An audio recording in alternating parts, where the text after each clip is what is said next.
Morocco. It's a country that we've all heard of. How in-depth that heard of may be is different for everyone. Some people's heard of may mean that they have literally only heard the name. Other people's heard of may be a general knowledge and understanding of the country. However, no matter where you sit on the scale of heard of, I can guarantee that you're going to come out of this knowing something more than what you started with. To kick things off, let's take a look at the geographical aspects of Morocco and the parts where many Moroccans call home. Morocco is a nation-state located in northern Africa. The country is considered a kingdom of constitutional monarchy and is under the reign of King Mohammed VI, who is chief of state, and under the power of Prime Minister Saadetdine Othmani, who is head of government. The bottom of the country is almost shaped like a flat foot and ankle, and then from there it widens out all the way to its curved top. Climate-wise, much of the country experiences hot summers with average temperatures between 85 to 90 degrees Fahrenheit, and mild winters with coldest temperatures reaching around 46 degrees Fahrenheit. The closer you get to the deserts, temperatures rise significantly. Drought is also a very common phenomenon that takes its toll on the country. Morocco is divided into three major areas: the coastal plains and plateaus, the highland areas of the Rig and Atlas Mountains, and the desert east and south of the Atlas. Most of the population has settled into the coastal plains and plateaus, 3/4 to be exact. This is due to the area being considered mild when compared to the land surrounding it. The coastal plains and plateaus are a developed region, and it is this area that contains most of the country's cities and most of its modern commercial agriculture. Some of the largest cities of Morocco are in this region, such as Casablanca, Fez, Tangier, Marrakesh, and the country's capital, Rabat.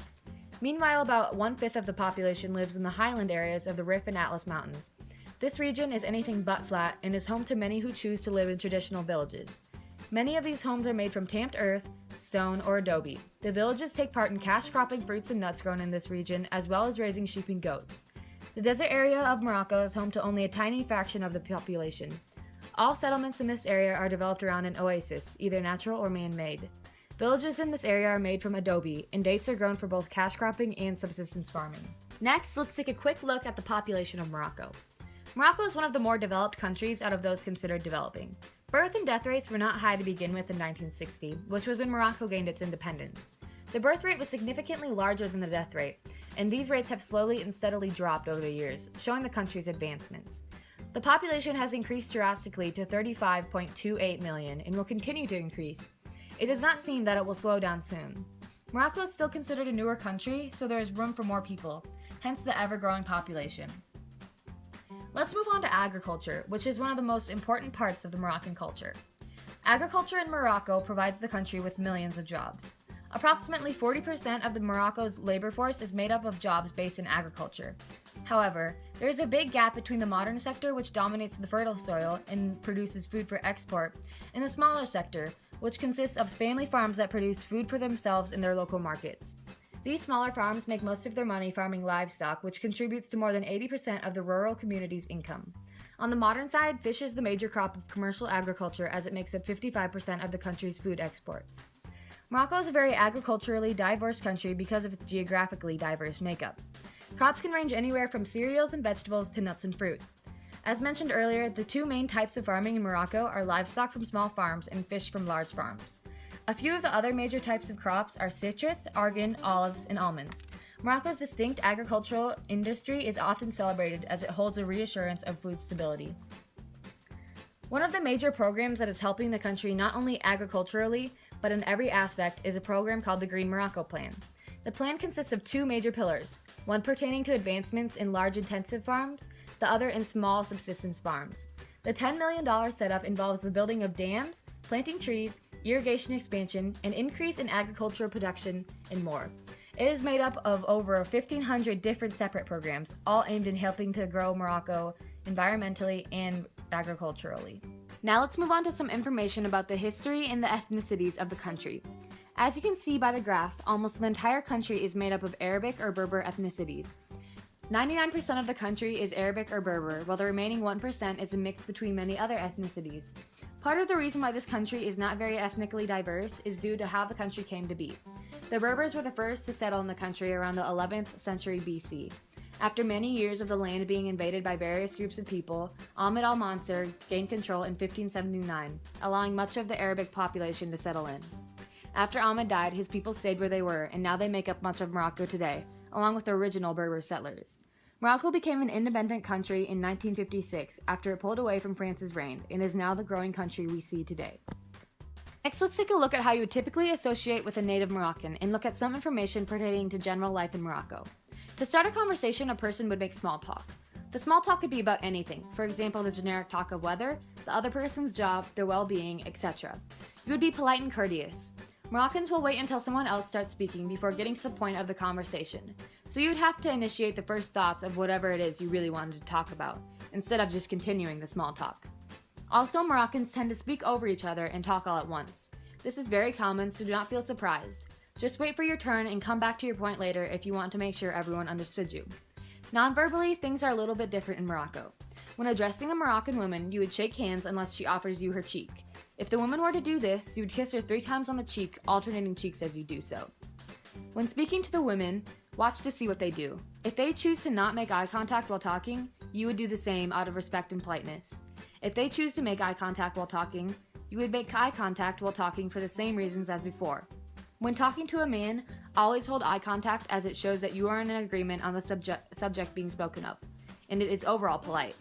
Moroccans also use many facial expressions to fully express what they are thinking and often use many hand gestures. When it comes to public displays of affection, kissing or anything of the sort is deemed highly inappropriate by Moroccan standards. However, men standing or walking while holding hands is not unusual. It is to be understood as a gesture made by two who are no more than friends. If it was seen as a romantic gesture, things would take a turn for the worst. Homosexuality is a very controversial and current subject in Morocco. A gay or lesbian person can be sent to jail for up to 3 years if they are caught. They are looked down upon as dirty and disgusting, and the issue is not progressing as it should. As far as negative verbal interactions go, it does not happen often that you will come across a Moroccan who will swear on a subject or use improper or slanderous language. Speaking of gender, there is not equality in the workplace. Women are still treated inferior and are making less than men. When visiting the country, women must be extremely careful and aware of those around them, as 2/3 of all Moroccan women have claimed to have been sexually assaulted at one point or time in their lives. When speaking of class, there is the rich and the poor and not much in between. The middle class is very small. This gap can be seen best when looking at Morocco's cities. There is a tiny amount of the middle class and a very large amount of the rich and poor residing in the cities. When it comes to the rich of Morocco, they are very powerful and even feared among the others. They oftentimes have an edge on others when it comes to getting jobs and usually receive the better positions. If you are looking for something fun to do in Morocco, soccer games are a very popular activity to attend. Many times colleagues will organize a trip to a game every once in a while, as soccer games are good places for you to meet and socialize with people. Another big cultural aspect of Morocco is the food. Couscous and pastilla are oftentimes served amongst the 5 to 7 course meals. Cafes are also a good place to witness Moroccan culture, but you must be careful because some cafes are not the cleanest of places. Men spend their leisure time doing anything from chatting in these cafes to going to the movies or clubs. Women, on the other hand, do their socializing from home or on the rooftops. It is here that they talk and knit or crochet or embroider. Women do not attend many movies because most theaters do not allow women in. When it comes to family life, women in Morocco are expected to get married. The women's goal is to be married before their 20s, while the men before their 30s. Sometimes these marriages are arranged, other times they are not. But the family ultimately has a say in their children's marriage. Meanwhile, women are expected to take care of the home and family. The elderly are deeply respected and taken care of by their family. Overall, family is the center of life in this country. In regards to religion, we can see by the graph that Islam is the dominant religion among Moroccans, as 99% of the country is considered Muslim. There is not a lot of religious diversity. Baha'i and Christianity are essentially splitting that leftover 1% in half, while the 0.02% of Judaism is barely visible. To finish things up, we're going to take a look at the ongoing events and problems in Morocco. On August 18th, a 24-year-old woman with a learning disability was sexually assaulted by 6 teenagers between the ages of 15 and 17 on a bus in the city of Casablanca. Nobody on the bus attempted to stop the teenagers, but they instead looked the other way and acted as if nothing was happening. This event sparked an outrage of anger and blame among the citizens of Morocco. As mentioned before, sexual harassment and abuse of women is not uncommon in Morocco, as 2/3 of the population of all females has said to be victims. Next, Morocco is facing a problem that affects many young children throughout the country: education. Education for Moroccan-raised children contains a large variation between the rich and the poor. Children who grow up with educated parents and money are more likely to succeed than those who have none of those things. This is sometimes due to the fact that schools are not usually provided in the rural areas of Morocco, where many of the less fortunate and young children live and work. Without schooling, these children grow up with no education, have kids, and then the cycle repeats for those children. Even if children living in the rural parts had a school available to them, the overall quality of the education they would receive would be much less than if they were to attend an urban school. The future of Morocco all starts with their children, and if those children don't receive a standard education, things will not improve. Next up is a story about a gay Moroccan who is currently residing in the UK. He may be forced with deportation back to Morocco, a country that does not accept homosexuality. Being a homosexual in Morocco is considered a crime, and one can undergo anywhere from 6 months to 3 years in jail for being gay or lesbian. 25-year-old Abderrahim is not only gay, but HIV positive. Two qualities that the people of Morocco see as disgusting, and that make a person worthless. Abderrahim fled to the UK and applied for asylum, which did not work out in his favor. Instead, they chose to deport him and denied his asylum, saying that his claimed treatment does not amount to persecution. What Abderrahim will do next is unknown. He is limited in options, and it seems as if no matter what he chooses to do, he can't win. The last story is about illegitimate children in Morocco. It is not uncommon to hear of a baby being left for the trash and abandoned by their mothers in Morocco. A country where abortion is illegal and sexual relations outside of your marriage are against the law, Morocco is facing a huge problem with illegitimate children. Illegitimate children are considered illegal in Morocco. They are treated as outcasts and oftentimes do not have last names. A mother could take legal action to legitimize their children and give them names, but many do not for fear of being sent to prison for having a sexual affair outside of their marriage. Not only are illegitimate babies being abandoned, but oftentimes babies born with a disability are left to fend for themselves.